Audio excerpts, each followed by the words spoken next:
Hey everybody, Don Dabney from Left Coast Classics, and this is just a super cool 1952 Buick Estate Wagon. And in this video, I'm going to take you around the car. I'm going to take you for a little walk under the car, but right now, buckle up because I'm going to take you for a ride in the car.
It definitely gets up and goes fine. It starts really easily in the morning. Just 3 pumps, push the starter on the pedal, and it fires right up.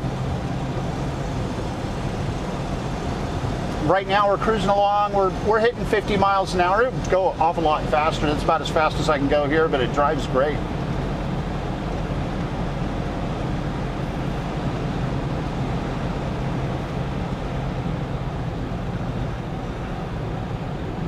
And we got working wipers, we got working blinkers, working speedometer, odometer, temperature gauge, amp gauge, fuel gauge, oil pressure gauge, and look at this. I actually warmed it up. It's a tube radio, but even in working radio, so pretty cool. The clock does not work.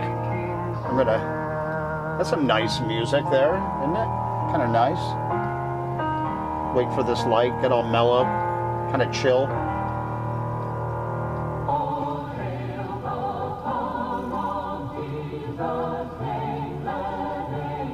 Like being at church in the Buick. All right, off we go. I'm going to turn this off so you can hear the car. Got plenty of power. The car's great. Horn works.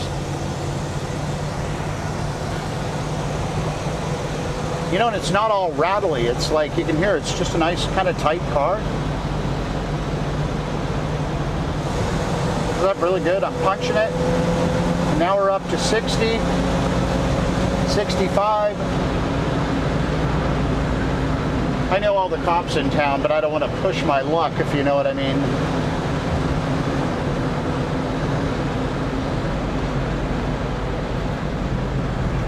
And we're coming up on a light and it's stopping great, so. Anyway, pretty cool. Be sure to, if you're not on my website, if you're on a third-party website, be sure to get over to my website, Left Coast Classics, opposite of right, Left Coast Classics, not my politics, just my location. And check it out there because there's a secondary set of photos, like a slideshow with a lot of redundancy, but at least you see the car shot in a whole bunch of different angles. And I actually save all of the photos on the web on my Dropbox, so if you want the really high resolution shots, just shoot me off a message and I'll get that to you. See what else. Phone number should be down in the description. And oh, check us out. I'm on 3 episodes of Wheeler Dealers so far. The first one was a 1957 Ford Thunderbird. I think that was 2013. That was back in the Ed China days. The second episode we did was 2018. Mike Brewer came over to buy a Rover 3500S, a really weird British car. And then he spotted a Lancia Fulvia, a red Lancia Fulvia in my shop, this one right here. and bought that. And then the last episode we filmed about a year ago, so about August of 2020, and during the Rona.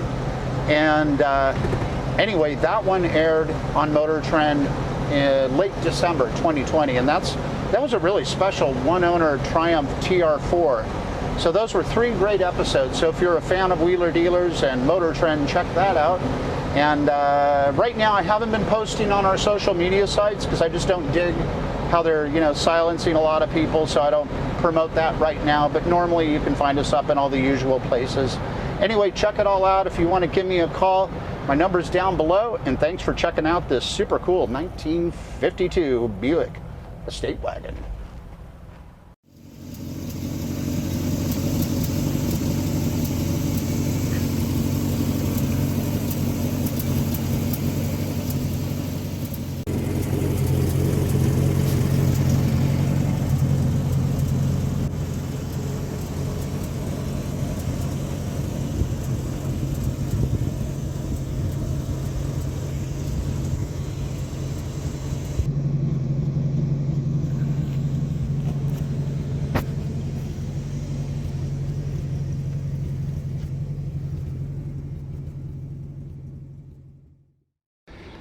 All right, heading underneath the Buick, and there it is. It's got just really solid, good floors, a really good solid frame.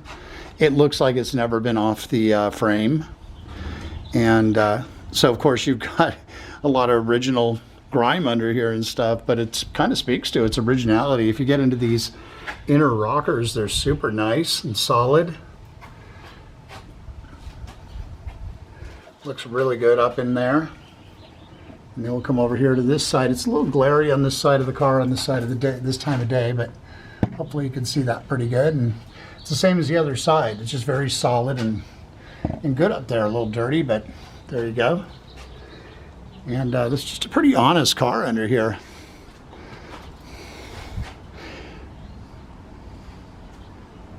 It's in nice shape under here. Very well preserved. Amazing, it's almost 70 years old.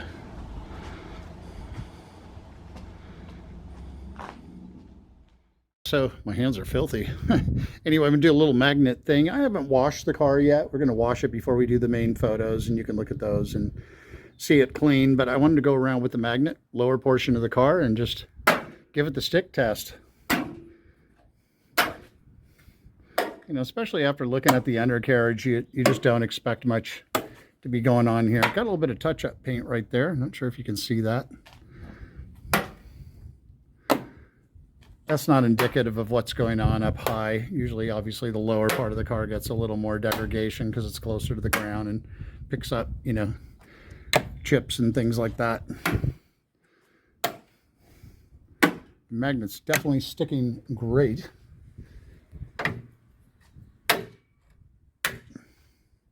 All right, let's go to the other side. A little darker on this side of the car. It's kind of tricky. If I get out here when it's too bright, we get a lot of glare.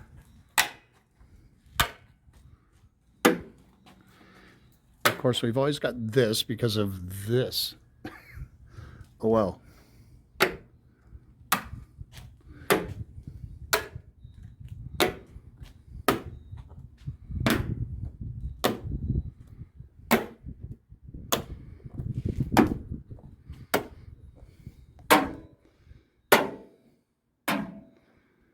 So I'd say that's pretty good. It's holding the magnet everywhere I put it.